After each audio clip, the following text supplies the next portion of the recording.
Uh. Yeah.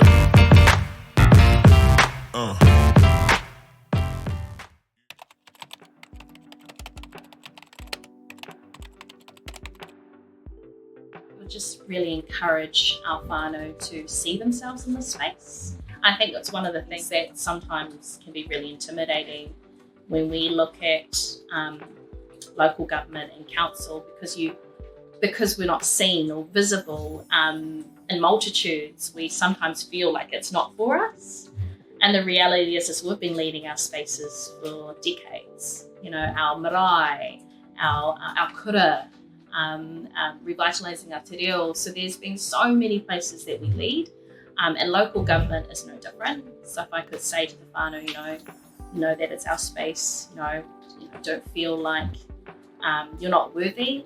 Like, I think that's one of the narratives that sometimes happen when you're campaigning or you're thinking about sitting, is that inherently there's this kōrero that isn't correct, that we're not worthy to sit there, and we so are. And I think it's one of the things that for me as a councillor, like, I make it very clear to the other elected members that I'm equal to them. They are not above me at all. So I think that's the other thing. The other thing I'd probably note is that at the moment, there's that tono that's going out to Aotearoa about the Māori role or the general role. And I've been wanting to encourage all our Māori hapori and whānau to get on the Māori role. And the reason for that is when you tick the Māori role, essentially you're also ensuring that there is Māori seats on council. So because there's only 800 of the 6,000 Māori in my district that are on the Māori role, there can only be one seat. In order for me to not be lonely, in order for the next Māori ward to not be lonely, have 2 seats, we need more on the Māori role.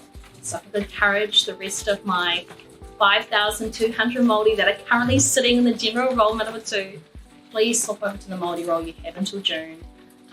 It'd be amazing to see more Māori on council, and that switch enables that.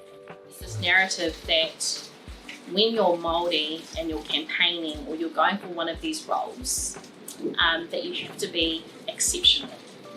So when you're Pākehā, you can afford to be ordinary and still be elected on.